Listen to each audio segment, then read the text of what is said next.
দেশের উন্নয়ন নারীর ক্ষমতায়ন ছাড়া অসম্পূর্ণ। বিসমিল্লাহির রহমানির রহিম।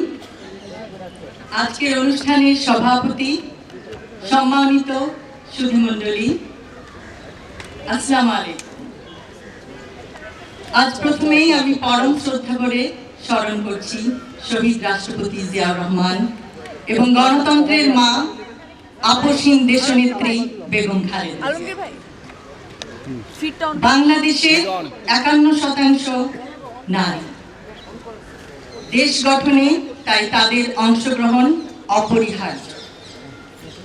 দেশ ও জাতির এই ক্রান্তি লগ্নে আমরা আজ সকলেই নিজ নিজ ক্ষেত্রে অবদানের মাধ্যমে বাংলাদেশের নারীদের শিক্ষা, স্বাস্থ্য ও কর্মসংস্থানে ব্যবস্থা করতে চেষ্টা করি। দেশের উন্নয়ন নারীর ক্ষমতায়ন ছাড়া অসম্পূর্ণ।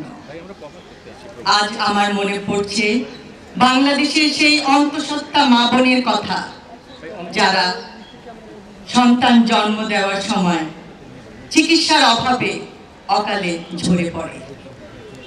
আমাদের পরিকল্পনার মধ্যে আছে প্রত্যেকটি উপজেলা হেলথ কমপ্লেক্সে নিরাপদভাবে জন্ম দেওয়ার ব্যবস্থা থাকবে। মা ও শিশুর পূর্ণাঙ্গ স্বাস্থ্য সেবার দিকে খেয়াল রাখতে হবে। আমার আজ মনে পড়ছে অবহেলিত সেই কন্যা শিশুর কথা, যে প্রতিদিন ভয়ে থাকে, শঙ্কায় থাকে, সে বুঝি বাল্য বিবাহের শিকার হবে, কখন তার জীবনের স্বপ্ন চুরমার হয়ে যাবে।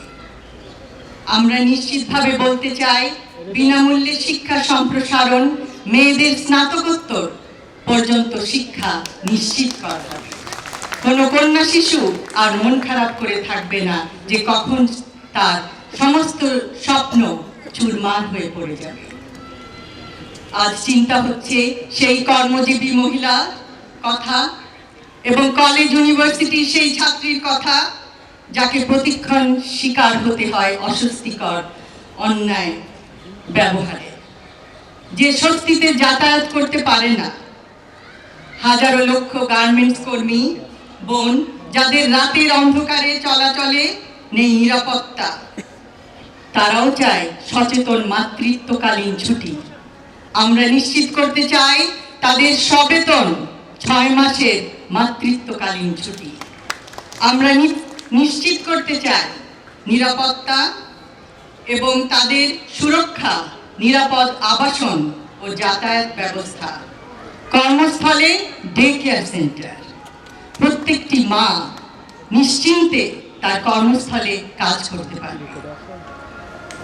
আজ মনে পড়ে সেই বয়োবৃদ্ধ নারীর কথা, যাকে শেকলে করে বেঁধে দিয়েছিল একটি গেটের, বৃদ্ধাশ্রমের একটি গেটের সঙ্গে তার পরিবারের লোকজন।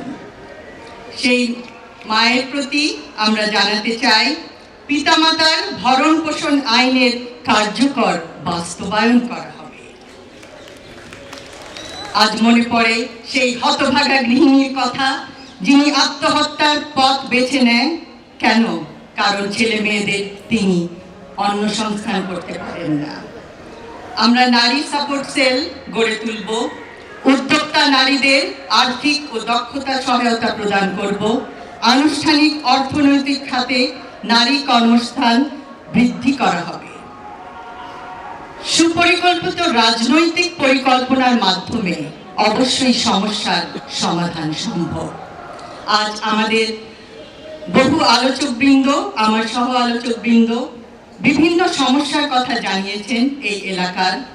আমরা শুনেছি, আমরা সবাই জানি, এবং পরিবেশ সম্পর্কে, পরিবহন খাতে ট্রাফিক জ্যাম সম্পর্কে আরো বিভিন্ন সমস্যা সুনির্দিষ্ট সমাধান সুপরিকল্পিত ভাবে উপস্থাপন করা হয়েছে আমাদের ইশতেহারে।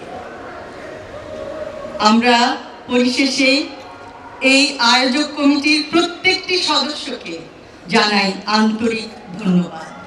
তাদের অক্লান্ত পরিশ্রমের ফলে আজকে এই অনুষ্ঠানটি এত সুন্দরভাবে আয়োজিত হয়েছে। আমরা একে অপরের কথা শুনেছি, বুঝেছি, আরো শুনবো এবং আপনাদের সম্মিলিত প্রচেষ্টায় প্রত্যেকটি সমস্যার সমাধান যতটুকু সম্ভব লাঘব করার চেষ্টা করব। পরিশেষে বলতে চাই, আমার আগে আমরা, আমাদের আগে দেশ, ক্ষমতার আগে জনতা, সবার আগে বাংলাদেশ।